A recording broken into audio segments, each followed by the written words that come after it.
if I told you there's a hidden botanical garden paradise with fruit that tastes like starburst candy and rare trees that survived extinction? I'm Nick Federoff, first radio and television personality inducted into the Green Industry Hall of Fame. And I'm taking you on an exclusive tour of the Sims Learning Center that 90% of people have never heard about. You're about to discover exotic Amazon plants, drought-tolerant secrets that drop garden temperatures by 20 degrees, and a rare American Liberty Elm that almost went extinct. Hit that like button, subscribe, and let's dive in right now. All right, I have to tell you guys something. The last time I was here, number one, neither one of you were born. Oh my goodness. Number two, 90% of these trees weren't here, or these plants, and if they were itty bitty. And I was probably here on one of the hottest days of the year. So, you know, that's just the way it goes. How's it going, you guys? It's going pretty well. Good, the fact good, that you've been here for around that long just tells me that you've gone to know so much about everything then. Well, I tell you, the Sims family and I go back a really long way. Susan actually has been a speaker for me at different events way back in the day when I first started on radio, when I wasn't as colorful as I am today. And that being said, we've always had just a wonderful relationship, and I've always called on her because the stuff that she has in between her ears, she's my go-to gal for anything that's technical. I'll tell you that much. So that being said, I know that here at the Sims Tree Learning Center, you guys have really been growing pretty wildly, haven't you? Yeah, trying to get everything looking good and keep things manicured and try to make all these trees healthy. Okay, now the thing of it is that right now I feel like grazing on this grass. Yes. Because what do you call this area? This is our pasture here. See, I told you it's a pasture. Yeah. Yeah, okay. Do you ever let animals over here? Because right when you drive in, there's a big old sign that says, hey, be careful, we got wild critters running around. You know, besides the ground squirrels and between us and the rabbits and everything, we used to raise actually Percheron horses, horses, and they used to graze right here. Really? Yeah. Okay. Yeah. No wonder I want to do something. Yeah. They were housing Okay. the barn right there. Yeah. Oh. This entire grazing area. Okay. See, that's our camera talking. Yeah, that's the camera talking. And there's a little history behind this tree right here. Yes, this is our American elm tree. It's a Liberty variety of tree. And it's beautiful, and we actually have it as our logo for Sims Tree Health Specialist and Sims Tree Learning Center. The actual variety of the American elm was actually wiped out by a disease. That would be the Dutch elm disease. The Dutch elm disease, exactly, yes. Now these leaves are, you know, a lot of people are looking at the Chinese elm, which is a much smaller leaf. Right. They're still in existence, right? They're still around. They're still around, but these right here, a little different story. Look how big that they are, and you're hard pressed to find them any longer. Yeah. Yeah. Now, do you guys ever take stuff like this and propagate them? So propagating them is, I would say, is not nearly impossible, but it does become extremely difficult because you have to go based off of the seasonality of the tree, like when it's prepared to go ahead and have its fruiting apiary buds and everything. And so you want to, when propagating, I haven't had a lot of success grafting, but I know people that do actually graft and can graft this American elm. Nice. Well, beautiful regardless. Yeah. And it's probably because of all the horses that you had over here at one time. That's why this one's not extinct yet. Yeah. Okay, so why do people come here? I mean, what's the story behind this? Because I remember the vision way back in the day, and where are we at today with this? Right. So today we're when I was hired on, basically they wanted us to help restore and bring back the history of the gardens that Sue had shaped, Susan Sims had shaped.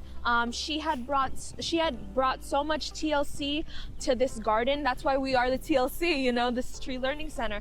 But she had brought so much TLC to this garden, and she ended up actually providing a lot of the plants here. As you'll see in our oak ridge, you'll see our olive trees. You'll see a lot of stuff on this journey that we're about to take right now. Okay, now which is really kind of interesting because what we're doing is right now is something that schools can come down here, Yes. Yeah. people can come down here, Yes. you make an appointment, you come Yes. driving in, and you two are the ones who are actually going to be doing the whole And touring thing. yes, So we're yes. going to get a little taste of that today. Yeah. That's what I like right over there. Now, in most cities, I don't know if you know this or not, most cities you're not allowed to have roosters, but I think every city would allow this kind of rooster, Yeah. right? Oh yeah. Yeah, that's a good thing. Okay, good. All right, so we've got ourselves a bunch of plants. We have trees. Now, all the trees on the property, these are all maintained by Sims, right? Yes, by Because you Sims. guys know, though, this whole place actually came to being because of the services that you guys provide. Right, right. So we're Yeah. a tree health specialist, and we focus on diagnosis and treatment on trees. We don't do any pruning, but we have recommended pruners. But we focus on the health of trees and educating people on the best way to grow them. Okay. Yeah. And you yourself have a QAL. Yeah, qualified applicator. And, Dude, yeah, we're brothers in QALs. arborist training. So does that mean I could probably get a job here one day? Yeah, if you want Yeah, to, you yeah. never know. You never love know. it here. Okay, You which fit way? right Which way are we going now? We'll head towards our palm garden here. Oh, okay. So are the gardens designed to be thematic as you're going along? Yeah, yeah. Oh, So we okay. have palm garden, cactus and succulent garden, our orchard, secret garden, kind of a rose garden as well. English rose garden that we're developing, and we're Nice. even the works right now actually is our vegetable garden. Yeah. We have heirloom varieties of tomatoes growing, peppers, eggplants, zinnias.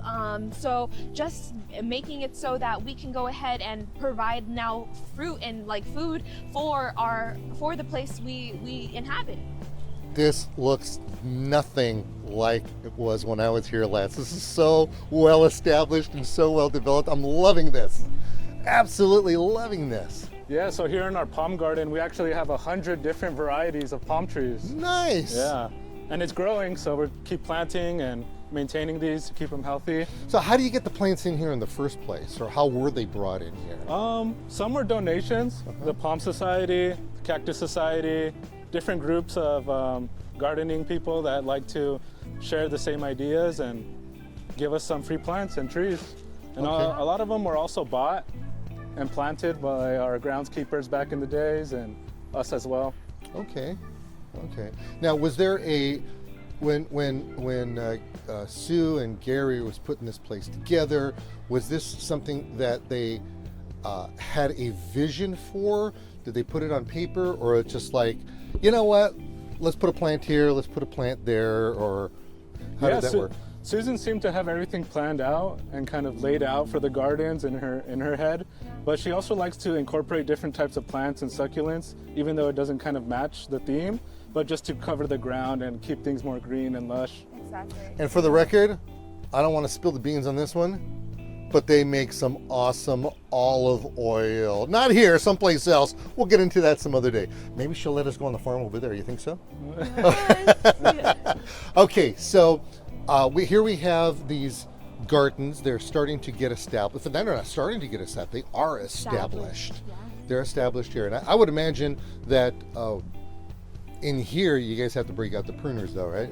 Yeah, we have to break out the pruners and cut some of these dead fronds. On palm trees, you actually don't want to prune any of the live fronds. You want to keep those because they recycle their nutrients through the old fronds to produce new ones. Okay, so that's the reason why we have a lot of hairy palms. Yes, Yeah. a Yeah. bearded palm. Yeah. Bearded palms. Yeah. Okay, nice. It's also a nice habitat for like owls and birds and for them to nest in. Okay, now, which is kind of interesting. Do we know how much the temperature has dropped with all these plants over here? I mean, Oh. number one, the amount of oxygen that's over here is Yeah. overwhelming me right now. Yeah. You know, but I'm sure there's a 10 to 20 degree difference in the shade. There's got to be. Yeah. Each gotta be. area has its own microclimate. So from the Yeah. orchard to the cactus and succulent garden to our vegetable beds, we've strategically placed, and we are continually like restoring each part of the garden and adding more. And it's ever changing. It's always transforming. It's like a butterfly, like a caterpillar in a cocoon to a butterfly. I got to tell you something. You guys are something else over here. You're just infectious. I'm loving your guys' energy right now. Okay, so are there any palms here that you don't know? Because some of these palms get kind of crazy. Yeah. Yeah. There's a lot in here. We have lost some labels over the years, so those may be a little more difficult to identify. Yeah. But for the most part, we know a lot of these. We have our native Mexican fan palm. We have a date palm here. And in the back of there, we actually have an ice cream bean tree. That's actually a fruit tree there Nice. from the Amazon rainforest. That's the one with the real long bean on it, right? Exactly. Yeah. I've actually tried that before. Yeah, you can see a little tiny one forming up there, Nice. getting ready to flower. We have another one by our office as well. So, do we have anything that's like super exotic or exotic-ish? Yeah, I would say our black sapote, white sapotes, Okay. pineapple guavas, have a lot of stuff like that. Ice cream bean is probably up there. Yeah. We have jelly palms as well. It's a palm that actually you can eat the fruit from, and they're Really? The fruit delicious. tastes like Starburst. It's delicious. When are they ripe? Because I'm coming back down here for that. Summertime when it's hot. Summertime. I'll go when it's hot. Okay, I'll bring an umbrella. I have no problem with that. I usually wear a hat anyway during the summertime. So good. So what are the hours here for the learning center? Or are there hours? You just kind of I'd say from 7 a.m. till about 3:30, 4. Yeah. okay. That's usually around the time we give tours and everything. We try to stick towards the more mornings and everything, just because it's a lot cooler in the day. And as the sun progresses, like from east to west or west to east, it tends to get hotter during the more afternoon hours. Okay, so we're here in Riverside proper, or what city are we in? I don't even know where I'm at. This is Miraloma, but also known as Miraloma. Jurupa Valley. Yes, Okay. Jurupa Valley. Okay, which way are we going, guys? We'll go head over to our cactus garden over here. Okay. All right, so we have a big old pile. Yeah, Yes. we produce. This kind of looks like compost. No, Yeah. it's actually mulch. So we Yeah. produce our own mulch from all our Oh. trimmings here on the property. Okay. Trying to produce and keep things healthy with the mulch on the ground. Helps retain moisture, improves the soil, and Oh, watch overall right here. benefits Ooh, all the this plants. thing almost I know, ate this me. guy almost ate you. Oh Look my at this. goodness. Yeah, come here, take a look at this. This is ridiculous. All of these guys have their own personal characteristics and personalities. Wow. You just have Oh, to be yeah. careful around them and know exactly who you're meeting. And he really wanted to say hello to you. No kidding. Gotta be careful with that one. And here's another one that can really Yeah, we got an shish agave kebab you. here. Agave. Shooting out a flower. Yeah. So this is known as a century plant. It actually takes 20 years or more for it to produce a flower. So that thing's gonna go Up, way up there. Oh, That's gonna yeah. go another 15 feet at least. Oh yeah, probably 20. It'll produce, it'll get a little flower on there. And then once it's flowered and all that, the plant dies. Exactly. And that's Yeah. what's really fascinating about it. But the best part about it is, though, with agaves, when after the flowers will actually form up there, you can harvest those and plant them Yeah. and propagate them. So All the that's pups? really cool. Yes, the pups. Get those pups going. So lots of different cactus and succulent here. This is the Joe Casey Cactus and Succulent Memorial. He planted a lot of this stuff out here. A big part of his collection was planted here. A lot of stuff from the Gates and Cactus Society as well. And we're just trying to improve it. Now, do you have plants that are?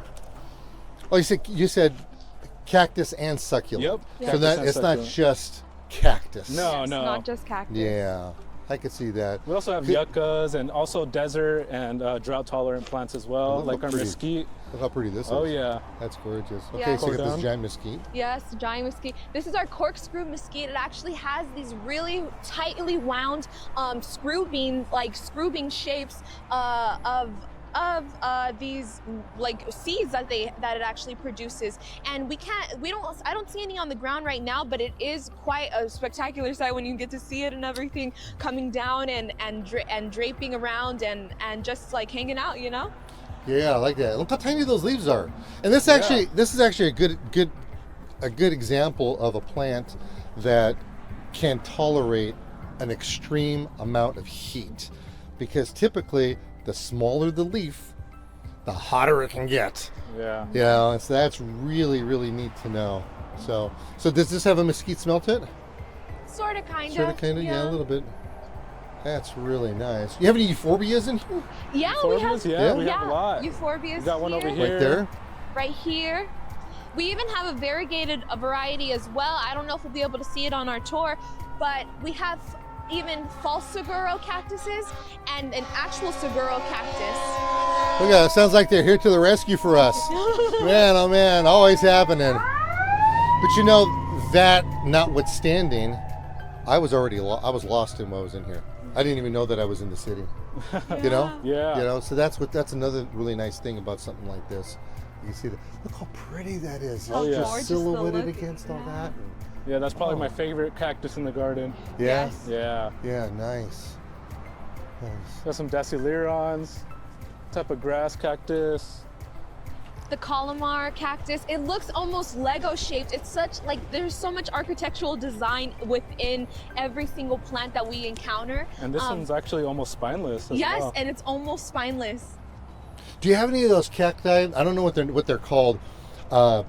When you come close to them, they'll spit their spines out on you. Oh my You ever see those goodness. before? I've seen those, but no, Yeah. we don't have Oh, those that yet. those are nasty when that happens. Oh, yeah. I can't even imagine. Yeah, this is kind of like a bold one. Yeah. Yeah. Another euphorbia here. The euphorbia. I'm actually growing this one over at thethingsgreen.com Botanical Gardens. Nice. Yeah, somebody dropped them off. And I don't want people dropping off plants because I just too much and I don't have the room for it. Yeah. We got the So- variegated version right here. Oh, of the beautiful. euphorbia. Now that guy looks a little stiff. Oh yeah, that's our Yeah. vulture sculpture. Yeah. Yeah, Susan really likes keeping some sculptures around the garden, help liven it up. Yeah. Yeah.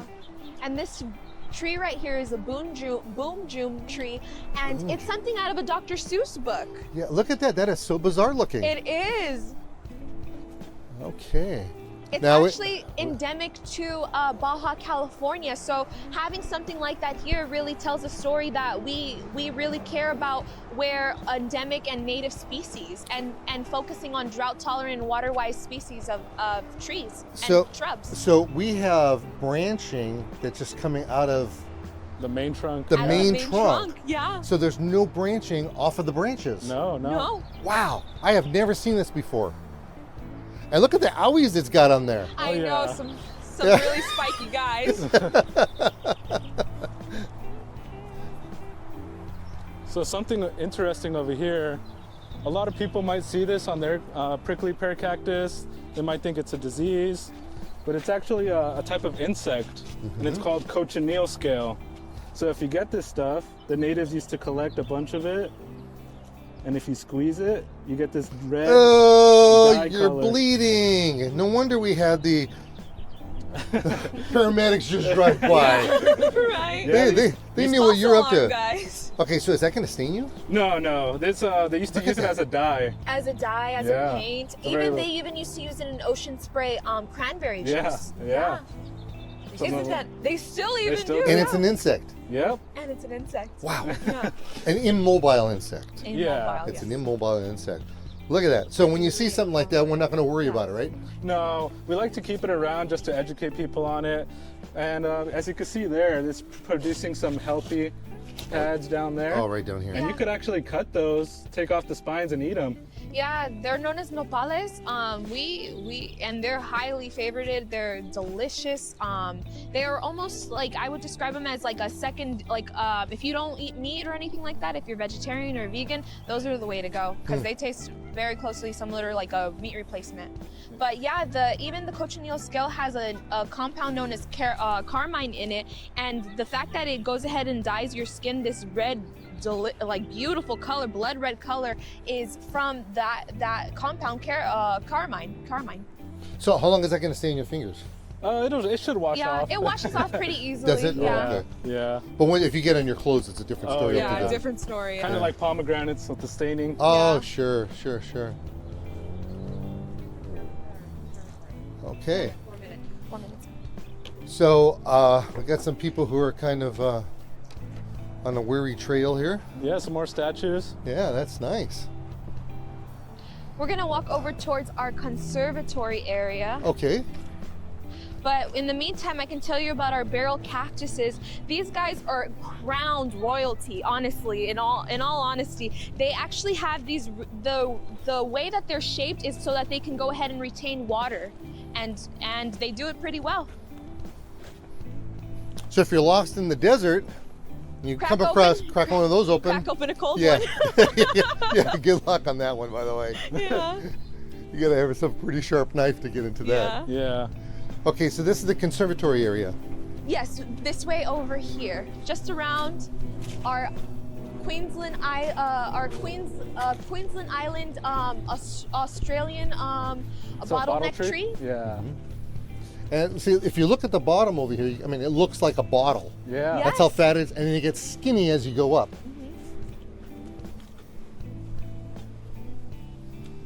So over here we have our conservatory where we house some exotic plants and house plants and more tropical stuff that can't really handle the outside elements. Oh. Even out here, then, when it gets so warm, you have plants indoors. Yeah. Yes. we Oh, have wow. plants indoors. Oh, my, this is ridiculous. Why didn't we start here first? I know. This is so cool.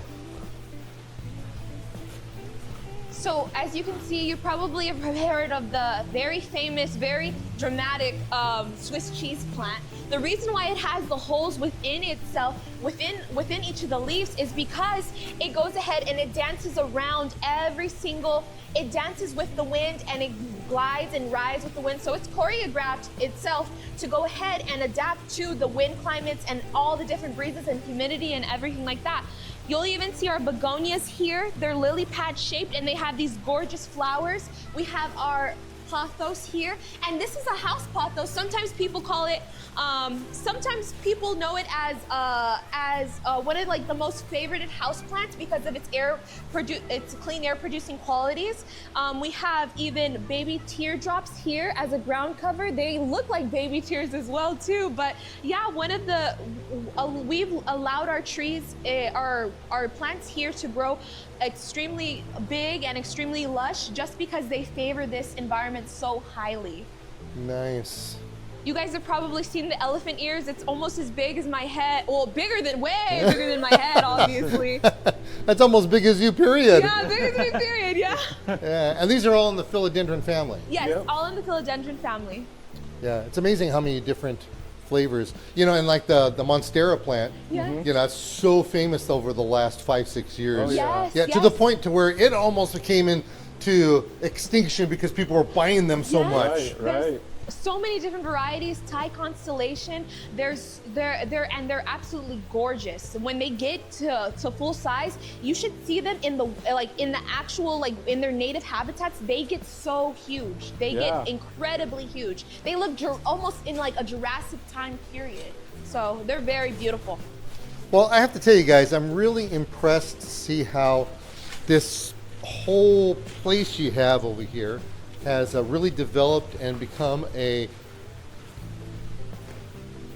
I guess it's just exemplifies the namesake of what you call this place, the Tree Learning Center. Yeah. And what's the website for people to come out here? Our website is, I believe, simstlc.com.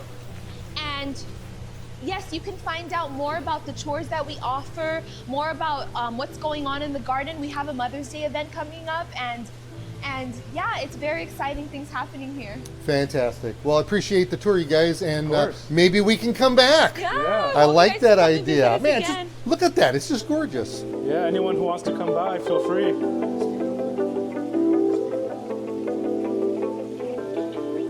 Hi, I'm Nick Federoff, and thank you for joining me here on Things Green, where I give you a wealth of information, whether it's gardening, sustainability, we could be talking about construction stuff, we've even been to airports. You just never know where we're going to end up, but I can guarantee you this much, we have information and ideas for you that you can use for your lifestyle, and at the very least, talk about it around the water cooler. That's me with me, Nick Federoff, here on Things Green.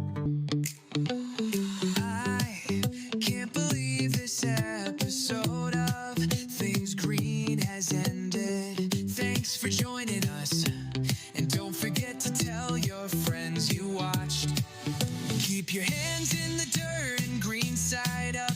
If you have a question, call 1-800-405-NICK. Catch us next time on Things Green with Nick Federoff.